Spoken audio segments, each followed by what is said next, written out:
So hi everyone, good afternoon po sa inyong lahat. Welcome back to our YouTube channel. So for today's video, sa mga bago pa sa aking channel, please huwag po kang mag-subscribe, hit ang notification bell para ma-update ko sa aking mga videos, and don't forget to like, share, comment guys. Maraming salamat po. So pasensya na po kayo dito, nagkakarat pa dito sa ano namin kasi si mama palagi na lang nagbabalansa sa kanyang Isano Grand. So baba tayo guys kasi magsi-CR tayo ngayon. Uso talaga mga patay na manok na naman nung dati. Uso ang sakit dito ng baboy, ngayon manok na naman. Tingnan nyo yung mga sisi o patay day. Ay, kaya papunta ako sa sakahan siguro. Kasi doon dadalhin namin yung mga hayop doon para ma-safe sila. Kasi dito grabe talaga. So yun, magbaba ako kasi magsi-CR nga tayo. Doon kasi ang CR sa baba. So ito yung lugar namin paghapon na. Ayun o. Ayan siya. So ngayon putak dun sa baba. Dito ang daanan papunta doon sa baba. Ay bakauton. Ayan. Tayo sa baba. CR. Ito yung CR namin dito guys sa baba.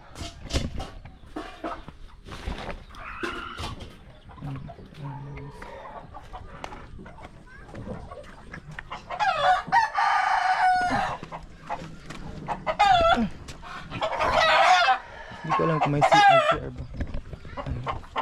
Tingnan, binababa na itong mga manok kasi nga po uso talaga ang mga sakit-sakit dito dahil. Ayun, dito na tayo sa CR. Ito yung CR namin dito. Tingnan yung tubig, grabe kahugaw day. Ayun o. Sobrang dumi yung CR namin ngayon. So, ayun yung tubig.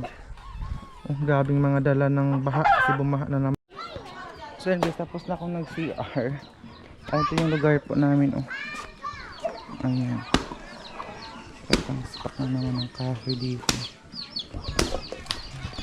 So mamayang gabi, ano namin yung manok, pangdakpon siya ba kasi uso talaga dito ang mga hayop. Nung dati ano siya, mga baboy. Ngayon mga manok na naman siya. Ang dami na namang namatay na mga manok kahapon. So yung isa isa na lang talaga ang anak niya. Ayun, isa na lang talaga. Ayun siya. So siguro mamaya papunta ko doon sa, or bukas, susunod na araw papunta ko doon sa ano namin, sakahan. Kasi doon dadalhin ko yung mga alaga naming mga manok. Kasi dito delikado na talaga day. At saka itong mga tanim din ni mama oh. Papunta ko dun sa sakahan dahil magtanim-tanim ako ng magulay. Meron ako mga nabiling binhi doon sa ano namin, sakahan. Maraming mga gulay kailangan natin para pag next na pasukan ngayong June walang tayong problema sa ulam. Walang pahanap buhay ngayon dito dahil kasi nga po ang tubig pabalik-balik, ang tubig baha. Yan siya. Ayan yung ate ko. Huwag naman ang sinampay namin. Ang kapatid ko doon sa taas nagtupi siya. Yung ate ko siya yung tingnan nyo dito, nagpunpun sa mga hinalay.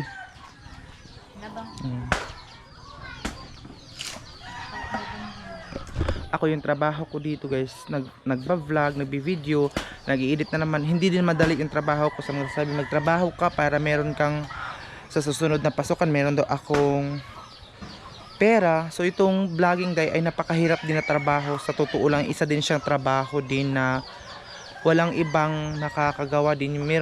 Marami nagngangarap na magva-vlog din pero hindi sila nagbigyan ng opportunity. Kaya nagbigyan tayo ng opportunity na meron tayong mga advertise na monetize na tayo. Ay kailangan natin siyang trabahuin kasi walang trabaho na madali talaga. So itong pagba-vlog, isa din siyang mahirap na trabaho kasi gabi-gabi kailangan mo mag-isip ng content, tapos mag-i-edit ka pa. Sobrang sakit na nga ng mata ko day. Nag-i-edit ka pa. And maraming salamat pala kay Tita Ilongga. Shout out sa kanya. Ayan to, ayan yung aso namin. Ano na yun mama kanina kasi kumakain ng mga kung ano-ano na lang. Sabi ko na hindi sana bababa yung manok pero nagbaba. Mga manok. Mga ang tawag dito. Pero nagbaba talaga siya day. Ito yung gagawin naming pang dingding ng mga manok ito, fishnet. Ayan siya. Ito sana. Malaki ito tayo, mahaba siya. Malaki, mahaba pala, sorry. Ayan. Nag-snack pala sila doon. Yung pinsan ko yung bahay nila, nag-snack pala sila ng mga anak niya. Ayan. Tapos baba na tayo. May nabili ako mga binhi na para matanim na doon sa sakahan. Pero hindi pa ako nakapunta doon kasi pangdakipin pa namin itong mga manok para din doon kasi delikado na dito yung mga hayop, mga alaga mo. Isang manok ni Papa kanina, yung malaking manok, nilibing kasi namatay na din. Grabe day, uso dito ang mga sakit-sakit sa hayop. Ayun.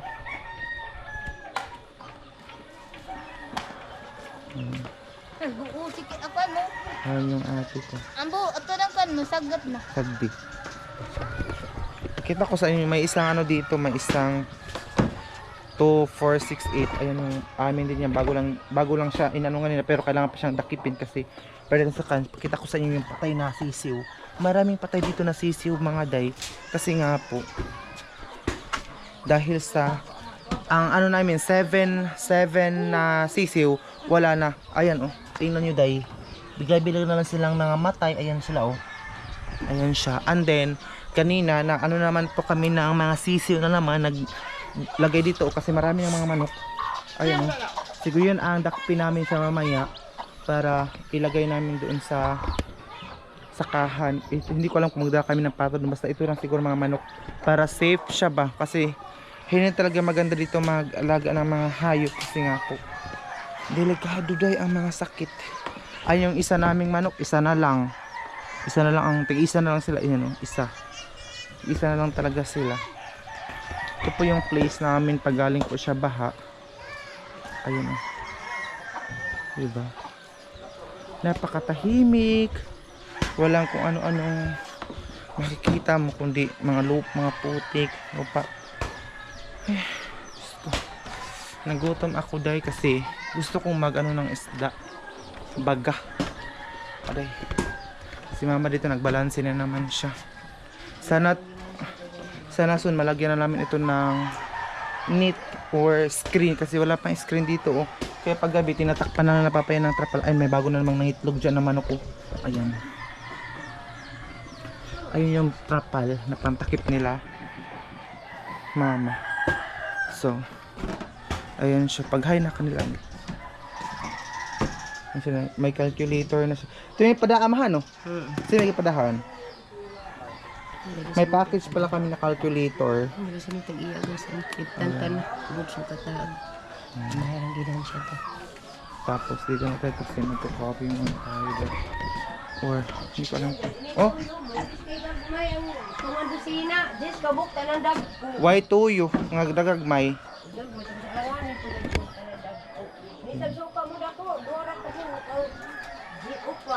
Oh, kayo pa ba yung mga suka ta? Ang wahana, bago di siyang pangalan. Hana.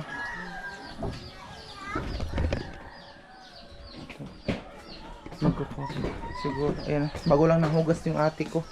Ayan. Yung mga kutsara namin naubos na, hindi ko alam kung bakit nawawala yung mga kutsara namin. Wala naman kami sa tubig. Pero yung mga kutsara namin, nangawala siya day. Pero mamaya lang siguro ako magko-coffee kasi mainit pa naman. Mamaya konti magko-coffee na din ako. Siguro nag-adobo sila mama kanina pero wala nang ulam namin. Itong ibang mga manok ayan oh, dinakip na din kasi kailangan siyang dalhin doon sa ayan oh. Sa ayun pa oh. Lalaki mga manok kasi kailangan siyang dalhin na doon sa sakahan bukas ng umaga. So delikado na talaga dito ang mga hayop nila papa. Mga kailangan ko mag-ano muna ng tubig na malamig. Pero kahapon alam niyo pa ba, gusto ko talagang magbaga ng isda. Pero hindi na makapangisda si papa kasi wala nang tubig yung pangisdaan ngayon. So wala nang pangisdaan ngayon. Tapos ngayon din dito hindi pa din kami makapagsaka kasi wala pa kaming financing. Ang hirap kasi magsaka dahil kapag kunti lang yung pera mo kasi para mas malinis talaga kailangan may financing ka talaga para mas malinis yung sakahan mo kasi kung hindi malinis yung sakahan mo, huwag ka na lang magsaka kasi kakainin niya ng mga daga. Ayun. May customers si mama kaya hindi mo na tayo mag-video doon kasi may customer pa siya doon sa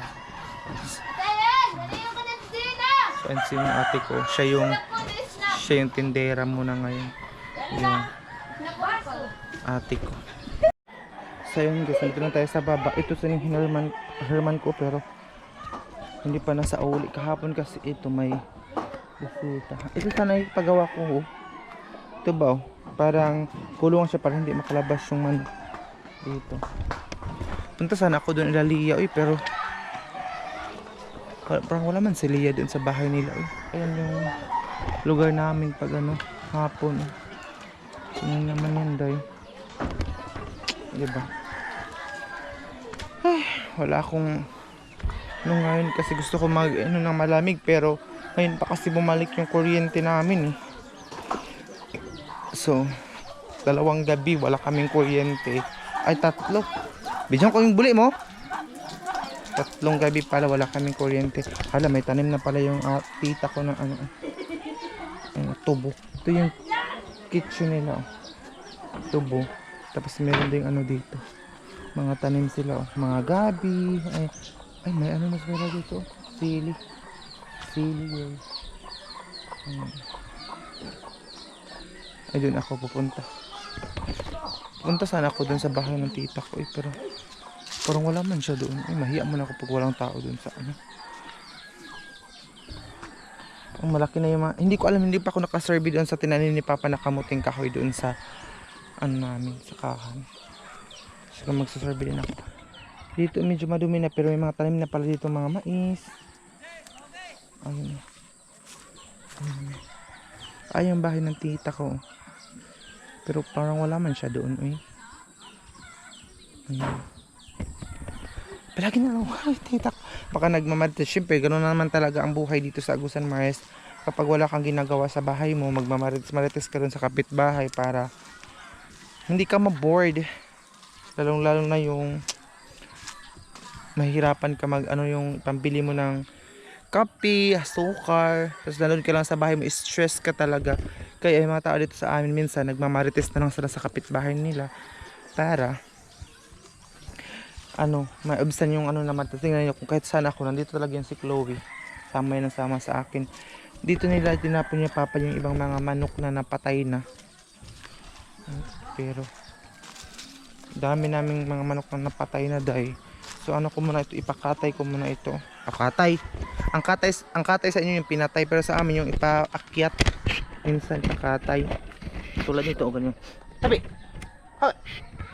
sabaho mo pag ganyan namin ito ipakit namin sa taas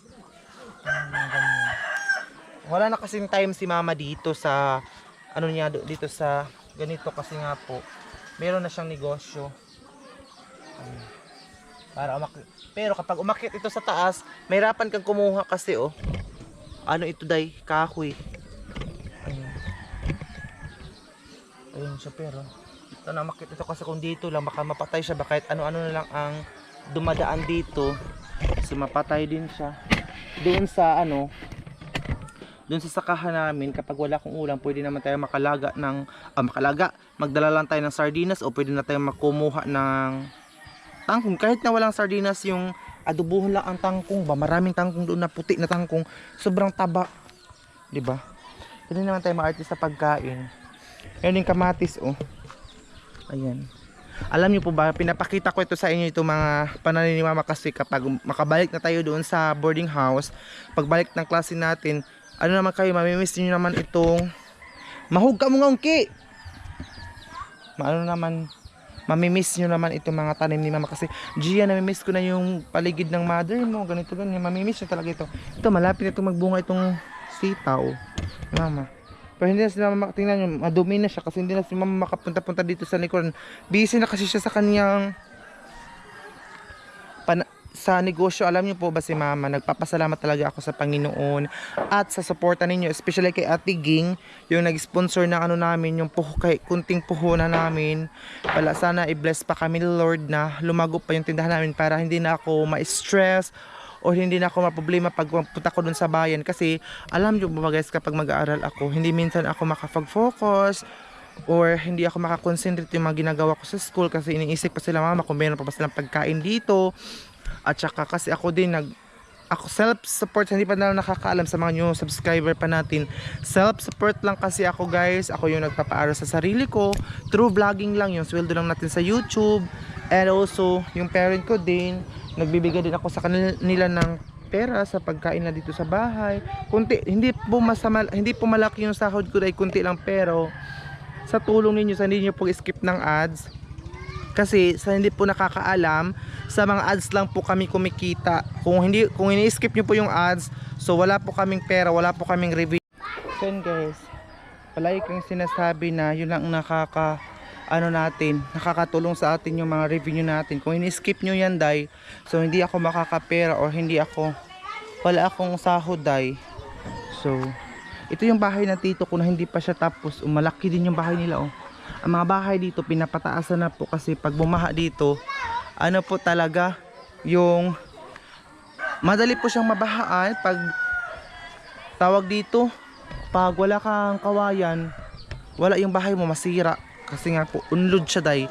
Kasi yun ang makawayan ng pong nagpapalutang ng mga bahay dito sa Agusan Mars. So, kung wala pong kawayan, kung wala kang pambili ng kawayan, so, patay. Maguba talaga yung bahay mo. Gabi ka patay. So, ito, makamuting kahoy din ito. Sa mama ko nito. May rin siyang tubo na tanim mo.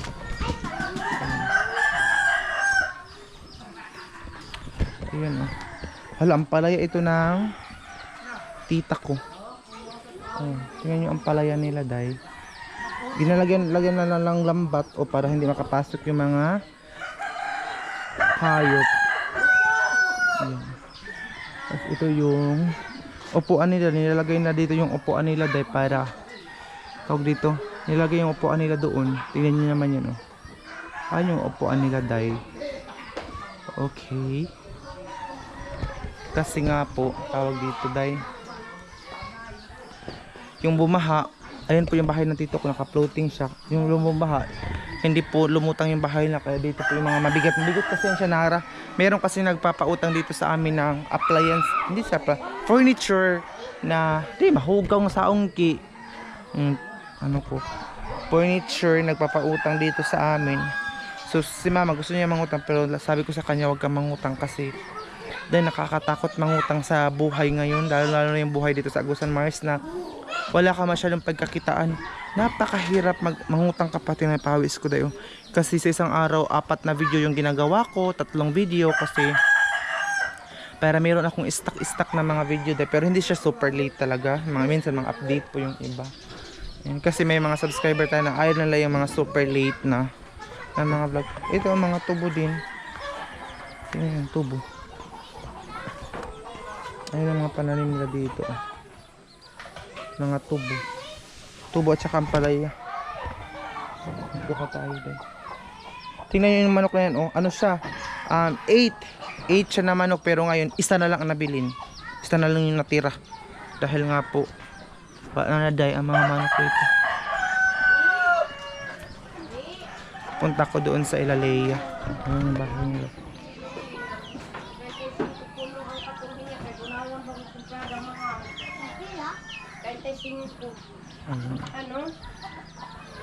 Ayan yung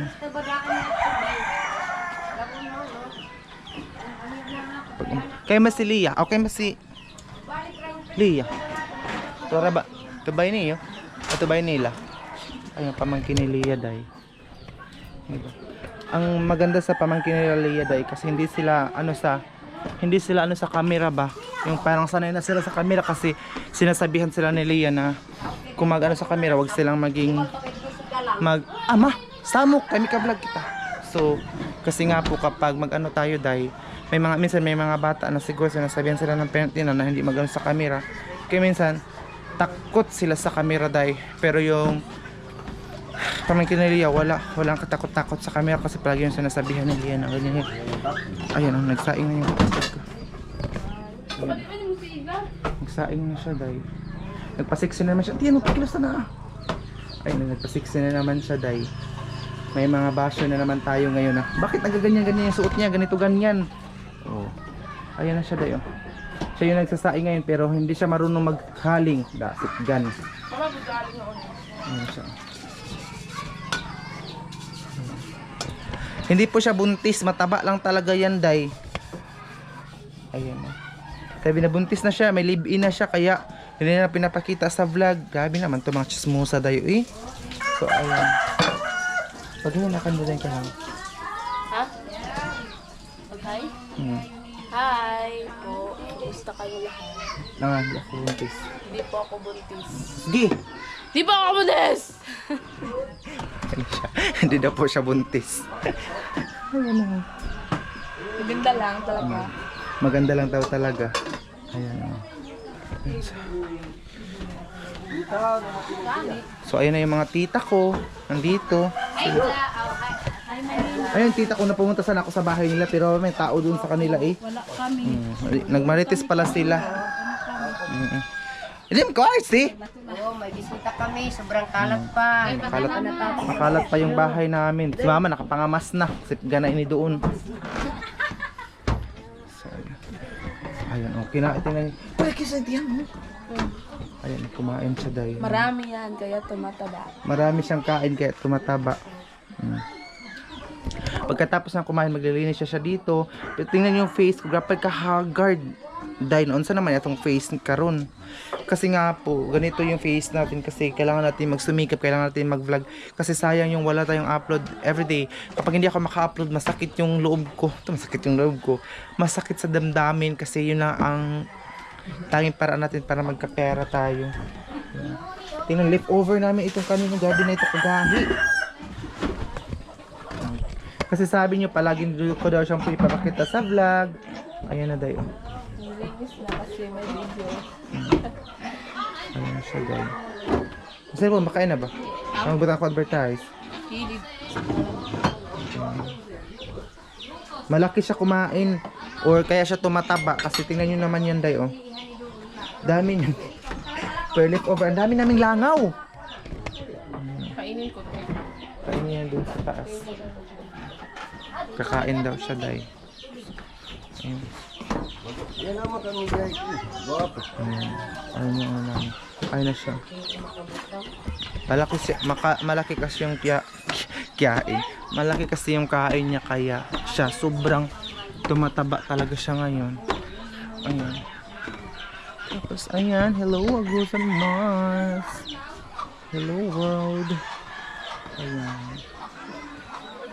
Yung lugar po namin ngayon. So sana again, sana to supportahan nyo palagi ako para po sa future natin. Someday na magiging guro as para maka-help din tayo sa mga taong nangangailangan dahil. So sana pagpalarin tayo sa mga plano natin.